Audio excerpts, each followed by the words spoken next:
Rádio e TV Brasil Espírita, iluminando consciências.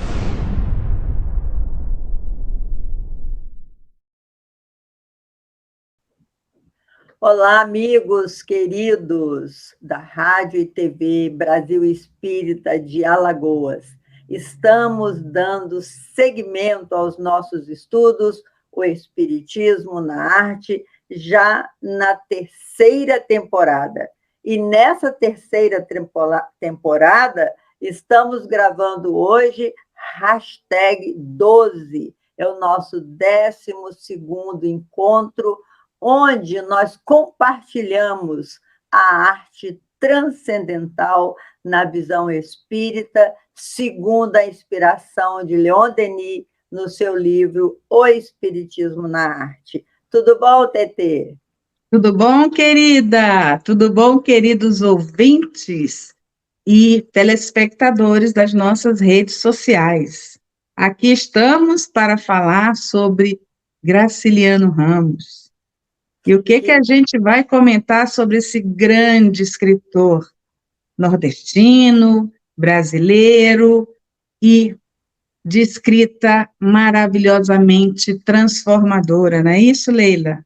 É verdade. E a semana passada, eu gosto sempre de fazer um link com o que já foi dito, para os nossos irmãos perceberem que a gente faz uma sequência.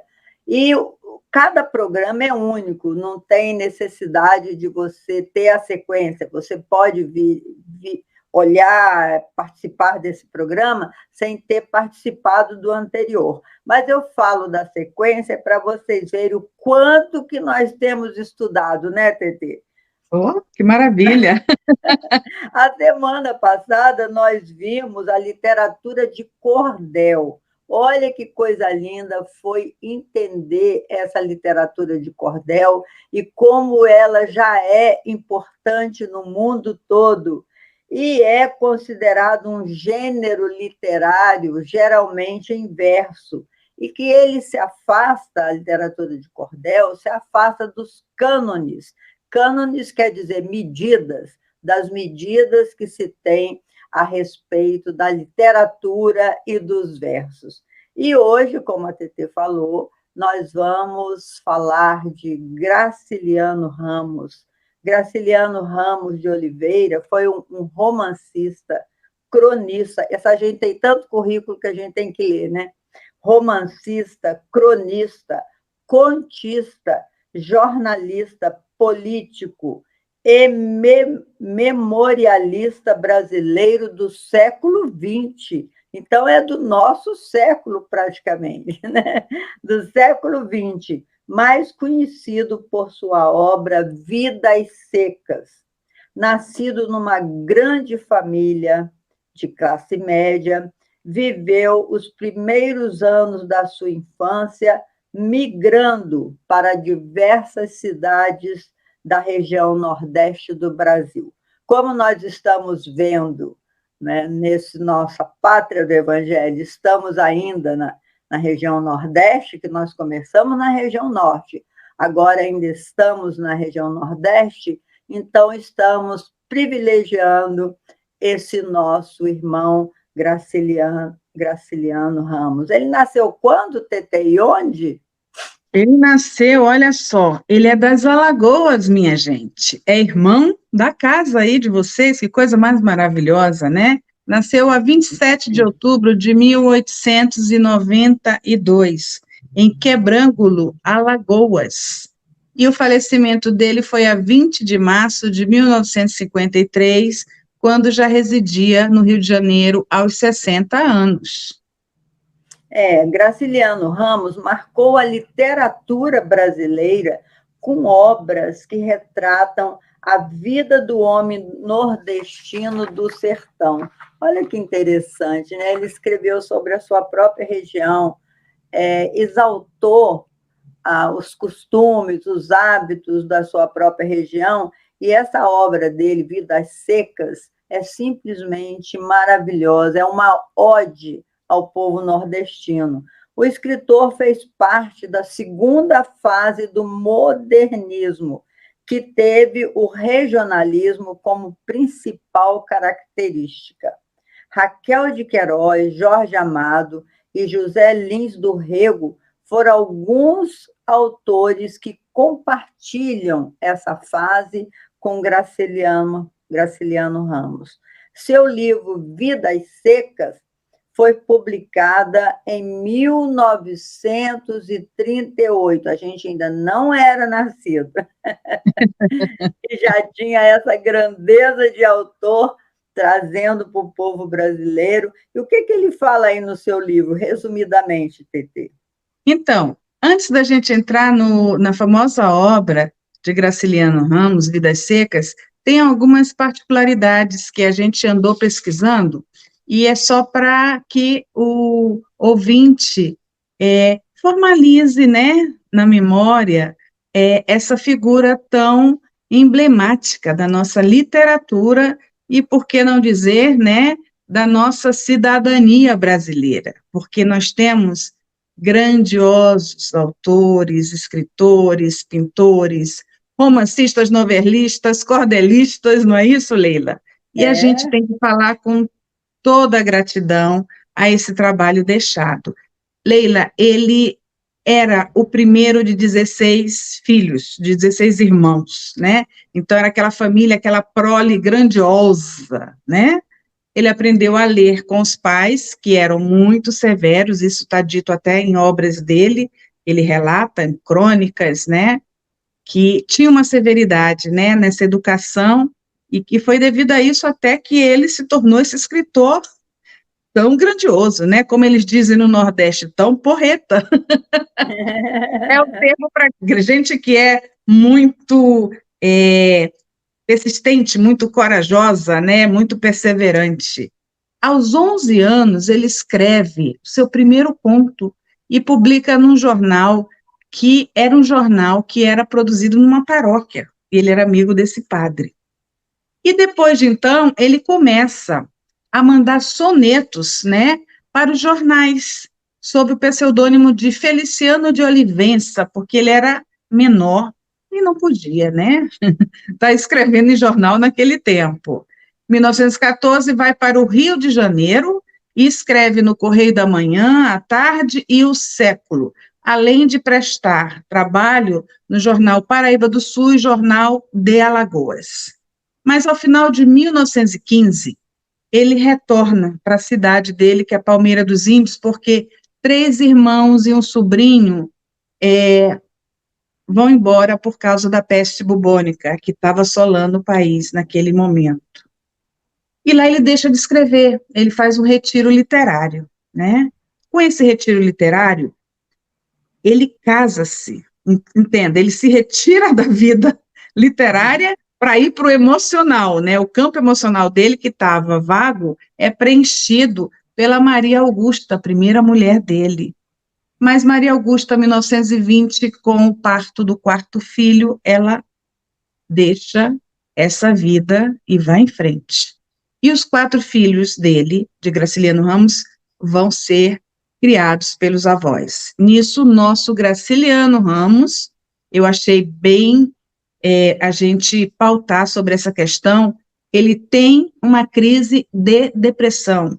Gente, Graciliano Ramos também teve depressão. E olha a obra literária que ele nos deixa. Só para exemplificar que a vida é de altos e baixos, mas a gente tem que continuar na estrada, não é isso, Leila? É verdade. Na parapsicologia, a gente sabe que a depressão faz parte do paranormal. Todo ser que tem essa paranormalidade, ou seja, que tem uma sensibilidade mais à flor da pele, ele está sujeito a ter crises depressivas, porque a sua sensibilidade é muito grande. E como disse a TT, como ele parou de escrever e entrou na vida de relação com uma outra pessoa que veio a falecer, depois de 4 filhos, é muito natural, meus irmãos, que ele tenha tido essa crise depressiva. E olha a sua produção, depressão tem tratamento. E um dos grandes tratamentos da depressão é manter a mente operosa. E foi o que ele fez, né? Ele abriu a sua mente, o seu coração, para trazer essa obra grandiosa, que essa Vidas Secas, ele trata das injustiças sociais, da miséria, da fome, da desigualdade, da seca, o que nos remete à ideia de que o homem se animalizou sob condições subhumanas de sobrevivência. Então, ele se tornou uma pessoa tão sensível aos problemas humanos, não só, como diz a TT, pela sua criação de um pai muito severo e tinha que ser, como dar disciplina, equilíbrio para uma família de 16 filhos. E ele quase que foi na mesma onda, porque ele teve 8. E ele já era de uma geração mais nova, né, TT? Isso mesmo, Leilinha. E Vidas Secas, Leila, ela está dividida em 13 capítulos, sendo cada um independente um do outro. São contos, né? No primeiro capítulo, que a gente já fez essa pesquisa, ele se encontra numa mudança, né? É aquela família que é retirante do lugar que não é adequado para a sobrevivência, e ele vai mudar, vai levar a família toda para ali. E no último capítulo, quem já leu ou quem já viu o filme que está aí no YouTube, dá para a gente ver com tranquilidade, ou nos canais de TV, é muito interessante e muito emocionante assistir Vidas Secas. Você vê a quanta penúria e a quanta provação um ser pode passar, né? Sendo morador de uma região inóspita, onde você não vê a esperança no dia que amanhece e na noite que termina o dia. Então, é de uma poesia, de uma sensibilidade, e ao mesmo tempo de uma secura, que só quem é nordestino e que mora lá, né, no rumo, perto da Caatinga, ou no Grande Sertão, é que pode sentir na alma o que se passa com essa família. É verdade. E esse homem, com todo esse sofrimento, essa vida de luta, como todo nordestino, tinha uma sensibilidade tão à flor da pele que a gente destacou alguns dos seus dizeres. Ele diz assim: dizes que brevemente serás a metade da minha alma. A metade? Brevemente? Não, já agora és, não a metade, mas toda a minha alma. Dou-te a minha alma inteira, deixe-me apenas uma pequena parte para que eu possa existir por algum tempo e adorar-te. É tão lírico, né, TT?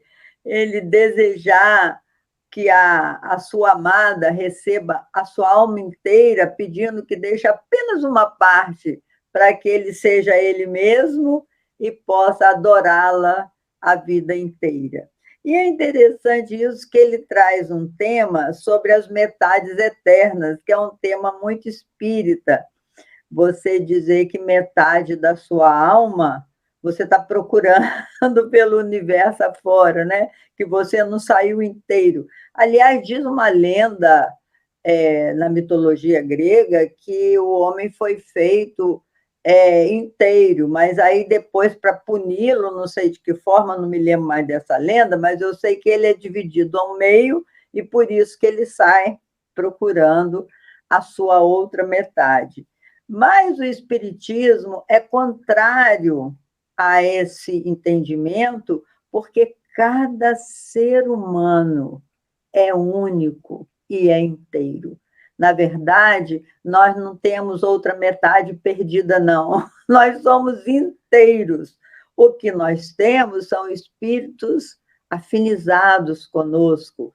Aqui, Emmanuel chamou de almas gêmeas. Nós podemos ter muitas almas gêmeas, mas nunca uma metade que a gente sai buscando pela eternidade. O que você diz, TT, sobre isso? Isso. Segundo Emmanuel, né, as almas gêmeas se reúnem e se unem em favor da paz, do amor e da coletividade.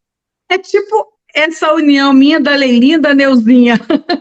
Nós somos almas gêmeas. Nós somos almas gêmeas, que nós estamos unidas, vidas em prol do bem maior, né? Sobre tudo que o Espiritismo possa dar a cada uma e a cada um de nós e a quem nos quiser ouvir e nos quiser ver também, né? Que tem que ver com os olhos de alma, né, Leilinha? É porque a alma gêmea não é aquela que nos faz feliz. Isso é importante a gente lembrar. O Espiritismo diz que a alma gêmea é aquela que nos proporciona crescer. Então, se você está num relacionamento difícil, não precisa imaginar que a pessoa que está ao seu lado não é a sua alma gêmea e por isso você está nesse relacionamento difícil. Não. É porque você precisa transformá-la em alma gêmea. Esse é o grande desafio. Achar o bem comum para os dois, como dizem os antigos, acertar as arestas para que se tornem espíritos mais familiares um do outro, né? Que a gente sabe que as uniões também não são por acaso. Então, a alma gêmea é aquela que te permite crescer. Por isso, Joana de Ângeles diz que nós estamos no lugar certo com a pessoa certa. Não adianta reclamar.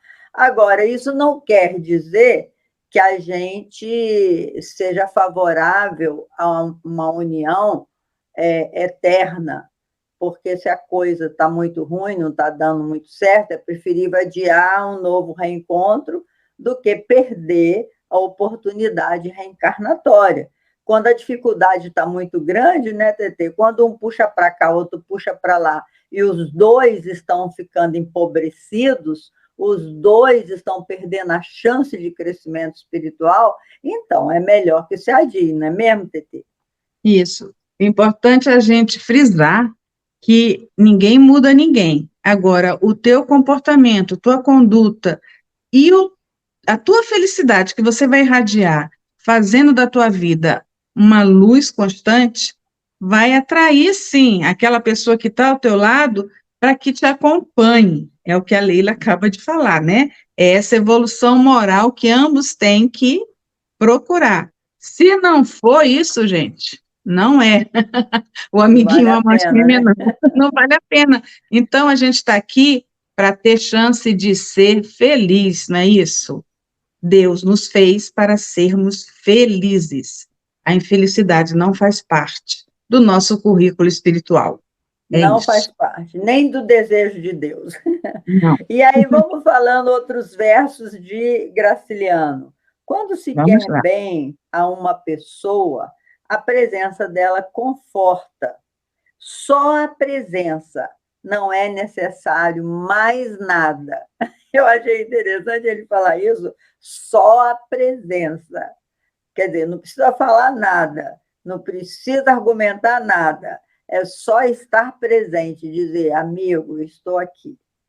Pode, e colocar à disposição os nossos ouvidos para a gente ouvir, que a gente tem muita dificuldade de ouvir.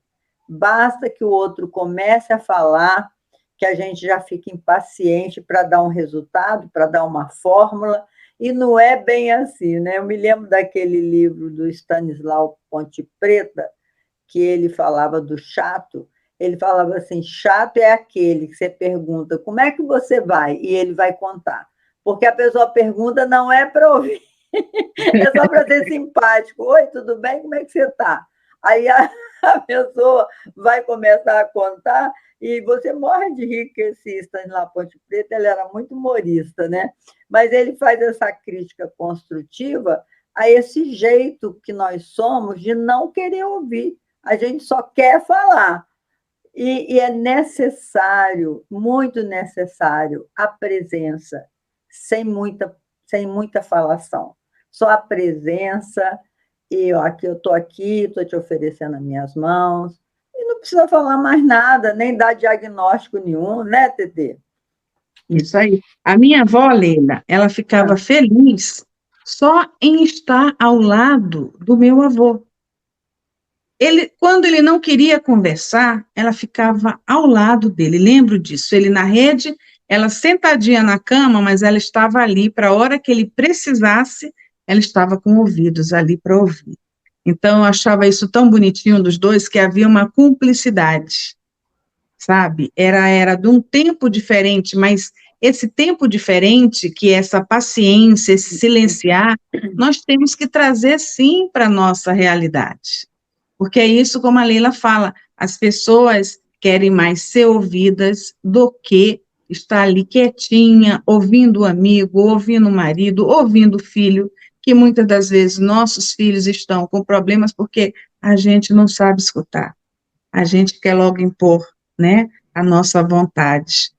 E É isso hoje em mesmo, dia Tetê. a gente tem que silenciar também, é importante. Inclusive, né, Leila, das redes sociais, se você está muito imbuído nessa atividade o tempo todo e não consegue mais visualizar o que acontece no teu entorno, desliga um dia das redes sociais, olha para o tempo, sente a brisa da manhã, né? Olha para o céu se está estrelado, se está nublado, porque senão, cada vez mais, a gente vai se distanciar até da nossa presença. É esse o problema. É muito bem lembrado, Tetê. Eu me lembro que outro dia, eu conversando com meu marido, eu falei, essa questão de fotografar pelo iPhone tirou a gente de viver o verdadeiro momento. Você fica tão preocupado em fotografar para mandar e para guardar e para isso, para aquilo, que você já não sente o que está ao redor e as pessoas que estão ao seu redor preocupados tão somente em fotografar, em registrar, para botar nas redes sociais. Então, meu irmão, vamos abandonar um pouco esse excesso, porque todo exagero é realmente prejudicial. Vamos ver o que mais que nos fala Graciliano Ramos. Comovo-me em excesso por natureza e por ofício. Acho medonho alguém viver sem paixões. Ai, meu Deus do céu, eu sou muito fã desse escritor. Também acho horrível não ter paixão. Paixão, diz Allan Kardec, multiplica nossas forças por 10. Nós somos seres apaixonantes e deveríamos muito nos apaixonar. Não só pelo outro, né, escravizando a nossa paixão, mas apaixonar pelas coisas boas que o mundo oferece, né, Tetê? É isso mesmo, querida, porque apaixonados estamos todos nós para que continuarmos a viver. Porque se você não tiver paixão, você nem levanta da cama, concorda? Tem que ter Né? paixão pela Você tem que ter vida, né? paixão pela vida. Agora, paixões desnecessárias, atribulativas, que tire o teu senso racional, né, em ser e estar na tua vida, essa realmente é remedinho, né, Leila? É remedinho. É remedinho, né? A gente É, pode estar apaixonado por pintar uma tela, por estar enamorando uma outra pessoa, contanto que essa paixão não te tire do teu foco de vida. Teu foco de vida é o quê? É você ser feliz. Então, continue a ser feliz. A paixão vai dar uma acelerada legal no coração, aquele início, mas a paixão ela pode ser prolongada através de outras ações, né?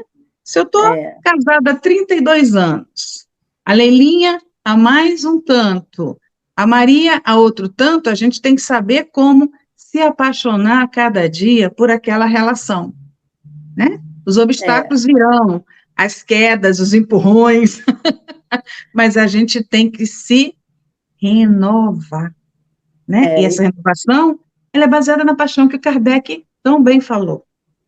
É isso. apaixonar pelo bem, né? Os grandes missionários foram apaixonados pelo bem. Se Jesus não fosse apaixonado por Deus, que é o seu Pai, ele não teria tanta coragem como teve de vir passar por aquela dor toda em nome do amor, né? E diz Graciliano Ramos, se a única coisa que o homem terá certeza é a morte, a única certeza do brasileiro é o carnaval no próximo ano. Então, aqui ele foi um pouco irônico, né? Porque o brasileiro tem passado por tantos perrengues realmente, por tantos desafios, que às vezes vale até a pena, meus irmãos, pensar na alegria do carnaval, aquela festa folclórica que faz com que você alivie as tensões do seu dia a dia, ora cantando, ora pulando, mas nunca se embriagando, tá? Porque aí não vai aliviar nada, vai dar uma baita ressaca e vai atacar o seu fígado. Então, ele falou de uma maneira irônica, brincadeira, mas, de uma certa maneira, é uma censura aos desafios que o nosso povo brasileiro tem que passar pela sobrevivência. Não é só pelo aspecto realização pessoal, porque isso também é importante, mas a gente está numa luta tão severa que nós estamos, a maioria de nós, lutando pela sobrevivência, né? Sim, Tetê? Isso, porque o carnaval, Leilinha, segundo pesquisa feita, as pessoas se permitem perder a individualidade para entrar numa elevada unidade social. Olha quão profunda é essa análise sociológica do carnaval, né? Porque essa palavra carnaval vem do latim, carne levare, quer dizer, afastar-se da carne. Mas o carne nada vale, né? Porque era o quê? Abstinência para a carne, né? Que veio na Idade Média com a quaresma e toda essa questão da Igreja Católica. Mas, ao invés de afastar-se da carne, no sentido de comida, o povo se aproxima da carne, porque no carnaval há uma aproximação carnal, há paixões desenfreadas, né? E há paixões também que viram grandes amores no carnaval. Então, há sempre uma dicotomia, que é através dessa dicotomia que a gente tem que entrar no eixo, né? O carnaval vai te aliviar a dor? Talvez, mas vai acabar o carnaval, vem a ressaca e você está de novo na dor. Então, encare o carnaval como uma festa de grande beleza, né? Aqui no Rio de Janeiro tem uma produção maravilhosa no Sambódromo que gera muitos empregos, tem pessoas um teatro a céu aberto. É um teatro, então, que a gente saiba, né, não beber do carnaval o que de ruim ele tenha, mas beber, sim, o que de bom ele pode te proporcionar. Tetê, vamos falar um pouquinho mais rápido, porque faltam apenas 3 minutos para a gente, e aí tem algumas frases dele que são muito interessantes. Ele fala, escolher marido por dinheiro, que miséria. Não há pior espécie de prostituição, sem comentário, né?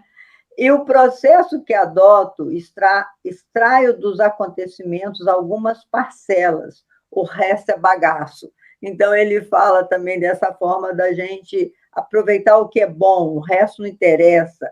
Se posso escrever o que sou, e se os personagens se comportam de modos diferentes, é porque não sou um só. Claro, as múltiplas personagens que existem em nós. Isso aqui daria para a gente falar um bom tempinho, mas é só lembrar. Eu vou considerar essa próxima TT que vai considerar.